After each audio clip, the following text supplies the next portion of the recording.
So, the Los Angeles Chargers, for the first time in forever, it seems, have actually built an offensive line for their franchise guy in Justin Herbert. Real quick before I get into this topic, I just want to say thank you for tuning in to the JDW Sports Talk Show. In today's episode, I'm going to be talking about the Chargers offensive line and that they finally put a line around their guy, their franchise guy.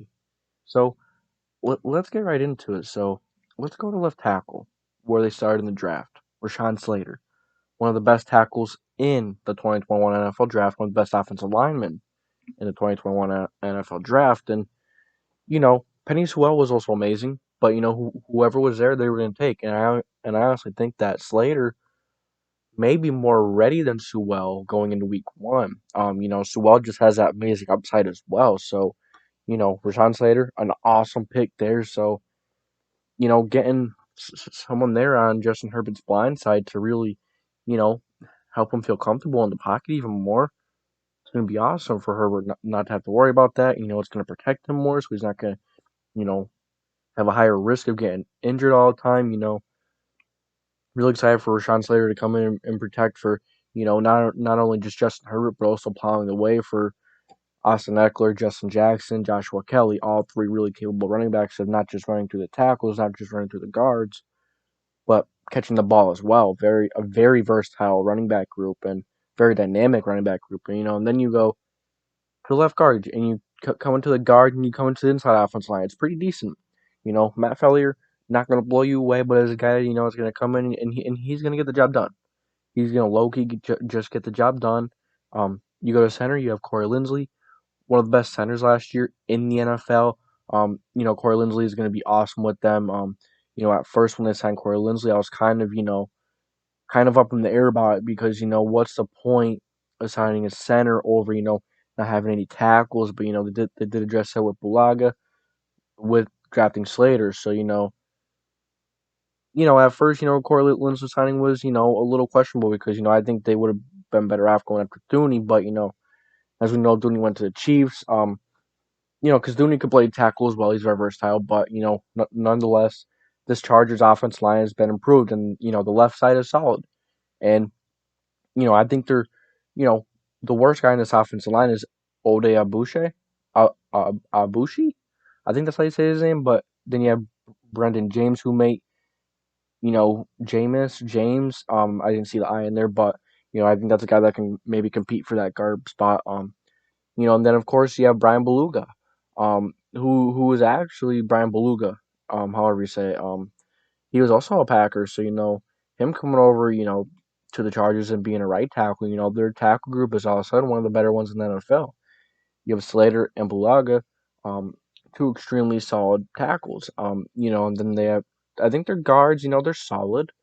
Maybe I'm not too crazy about right guard, but I'm not a huge fan of Matt Fellier, but he's gonna come in and get the job done. I do love Corey Linsley. He's gonna come in and be an amazing run blocker for like I mentioned earlier, Eckler, Jackson, and Kelly. Their depth though, maybe not crazy, maybe not insane, but they were, they finally got their starters in place. They still need to maybe work on their backups a little bit, maybe work on that depth, but nonetheless, they got to help Justin Herbert stay healthy and stay upright in the pocket and let him scale the pocket and let him fire those darts and make those big plays downfield. So and even make some plays with his legs maybe because he's a little faster than you think. So yeah, this offense line is finally for the Chargers is actually a really solid one. It's not only going to help Herbert, like I mentioned earlier, it's also going to help some of these really dynamic running backs in Eckler, Jackson, and Kelly to really get open and make a difference, not only in the run game, but the pass game. And of course it's going to help Herbert, maybe he'll take off a few times. This is going to open up so much for the Chargers, really, give the Chargers a chance to really go somewhere.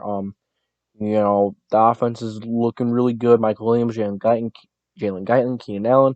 Offensive line has improved. They did sign Jared Cook. They have Trey McKitty at tight end as well. So, they have Mike Williams, Josh Palmer they drafted. I'm kind of all over the place right now, but, I'm just blazing through the roster a little bit. But, yeah, they have some really really solid guys on that roster. I already mentioned all the running backs.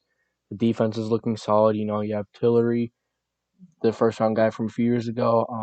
I believe you have a guy in Linval Joseph who's getting up there in age, and of course the guy in Joey Bosa, really good edge rusher, one of the best young edge rushers in the game. You have Kenneth Murray. I really like Kenneth Murray. I want to see him, make the next step next year. Because you're White, he could, get a little better. Drew Tranquil, and and the secondary is actually not that crazy bad. They have Chris Harris, Ashanti Samuel Jr., Derwin James, Nasir Adderley. Derwin James probably leading the way and being the best one, but and then I forgot to mention their slot corners. They have Uchenna Nuoso I have listed here. Chris Rumpf, Kyler Fackrell are all probably gonna really compete for that slot corner job. But I think I guess we'll just see what happens. So that's really my thoughts on the Chargers, and let me know what you guys think. So I do thank you guys for tuning in to the JDW Sports Talk Show. And like I said, if you do enjoy these type of videos, if you do enjoy my content, make sure to leave a like and subscribe. That's gonna be it for this video. So as always, next time.